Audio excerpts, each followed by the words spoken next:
సర్వాధికారియు సర్వశక్తిమంతుడు అయిన యేసుక్రీస్తు ప్రభుల వారి నామంలో నా ప్రియమైన భారత క్రైస్తవ జనాంగానికి వందనాలండి. నేను మీ సురేష్.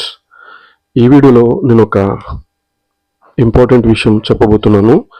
ఇది చాలా ముఖ్యమైన విషయం, జాగ్రత్తగా వినండి. గత 3 నెలల క్రితం హైదరాబాద్ మియాపూర్ మెట్రో స్టేషన్లో స్టెప్స్ దిగి రోడ్ క్రాస్ చేస్తున్నప్పుడు ఈ వీడియోలో కనిపిస్తున్న ఫారినర్ నన్ను ఆపుతూ can I have 2 minutes of your time అని అడిగాడు. సో నేను ఎస్ అన్నాను, ఏం చెప్తాడో విందామని. అతను ఫారినర్, నాకు కొంత ఇంగ్లీష్ వచ్చు కాబట్టి కన్వర్జేషన్ ఇద్దరి మధ్య ఇంగ్లీష్లో జరిగింది. భగవద్గీత శ్రీకృష్ణుడు గురించి అతను ఎక్స్ప్లెయిన్ చేస్తూ ఇస్కాన్ టెంపుల్ విజిట్ చేయాలని ఆయన అభిప్రాయం. నేను ఇలా చేస్తే నాకు మోక్షం లభిస్తుంది అని ఆయన వివరణ. సో ఆయన మాట్లాడడం కంప్లీట్ అయ్యాక నేను మాట్లాడడం స్టార్ట్ చేశాను. మీరు ఏ కంట్రీ నుండి వచ్చారో అని అడిగాను. అతను దానికి ఐఎమ్ ఏ రష్యా నుండి వచ్చామని చెప్పాడు. బై బర్త్ మీరు శ్రీకృష్ణుడు భక్తులా అని అడిగా. దానికి నో అన్నాడు. సో మీరు ఎలా కన్వర్ట్ అయ్యారని నేను అడిగా. దానికి ఆయన ఆన్సర్ చెప్పకుండా నాకు కౌంటర్ ఇచ్చాడు. సో మీరు ఇప్పుడు జాబ్ ఏం చేస్తున్నారు అని అడిగాడు. నేను ఒక క్యూఏ ఆఫీసర్ ఫార్మా కంపెనీలో అని చెప్పా. సో మీరు చిన్నప్పటి నుంచి ఆ ఫార్మా కంపెనీలో క్యూఏ ఆఫీసర్ అయినా లేకపోతే చదువుకున్నాక జాబ్ వచ్చిందా అని అడిగాడు. So belief is different from career అని నేను చెప్పాను. అతను సైలెంట్ అయ్యాడు. నెక్స్ట్ ఆయన నన్ను క్వశ్చన్ అడిగాడు, do you know the goodness of Srikrishna?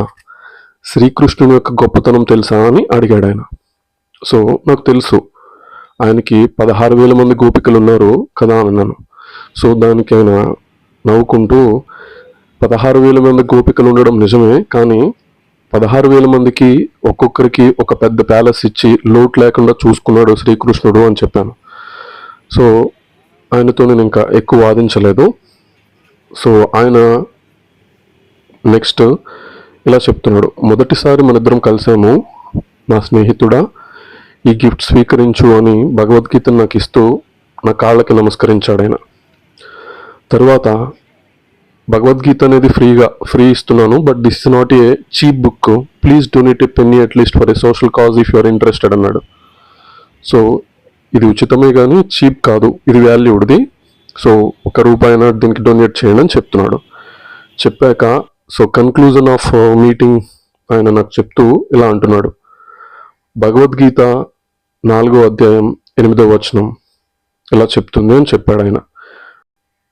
పరిత్రాణాయ సాధూనాం వినాశాయ చ దుష్కృతాం ధర్మ సంస్థాపనార్థాయం సంభవామి యుగే యుగే. ఈ శ్లోకం ద్వారా శ్రీకృష్ణుడు అర్జునుడికి ఈ విధంగా చెప్పాడంట, సజ్జనుల సంరక్షణార్థము, దుష్టజన శిక్షణకు, ధర్మ సంస్థాపన కోసము ప్రతి యుగంలో నేను అవతరిస్తూనే ఉంటాను. సో ఈ యేసుక్రీస్తు కానీ, రాముడు కానీ, విష్ణువు కానీ, అల్లా కానీ, బుద్ధుడు కానీ, వీళ్ళందరూ కూడా ప్రతి యుగంలో శ్రీకృష్ణుని అవతారాలు. సో శ్రీకృష్ణుని ఒక్కరిని ఆరాధిస్తే సరిపోతుంది ఆయన చెప్పిన పాయింట్ అన్నమాట. ఫైనల్గా నేను ఒక క్వశ్చన్ అడిగాను ఆయన్ని, ఇలా ఒక మతం గురించి బహిరంగంగా ఇలా ప్రచారం చేయవచ్చా అని అడిగా. అతను చాలా కాన్ఫిడెంట్గా, స్మూత్గా, గన్ షాట్గా రిప్లై ఇచ్చాడు. భారత రాజ్యాంగంలో ఆర్టికల్ 25 to ఆర్టికల్ 30లో ఇచ్చిన మత ప్రచార స్వేచ్ఛతో తను ఇది చేస్తున్నానని చెప్పాడు.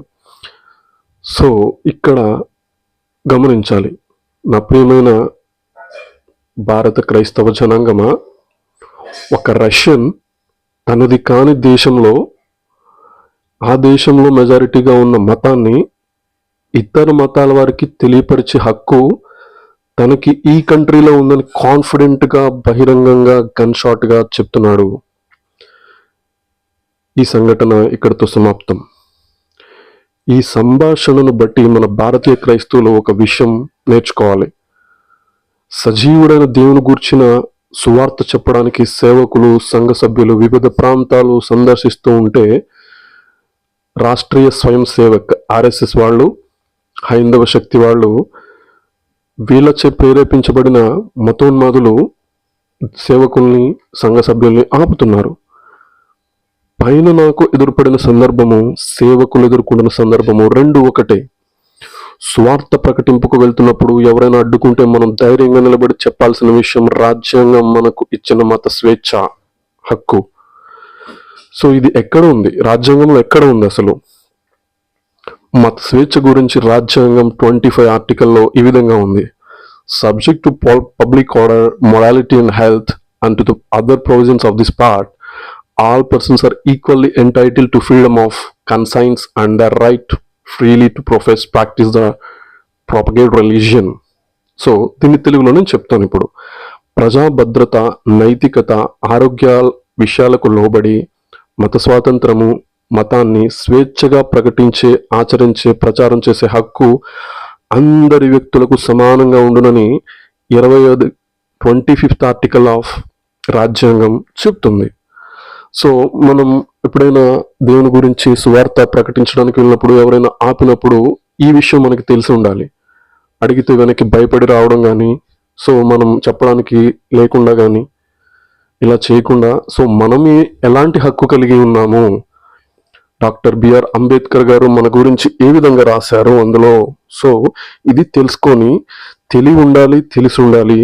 వీటితో ముందుకెళ్తూ క్రీస్తు రాజ్యం స్థాపించడానికి అందరూ కృషి చేయాలని మనవనిస్తూ మీ సురేష్. Praise the lord.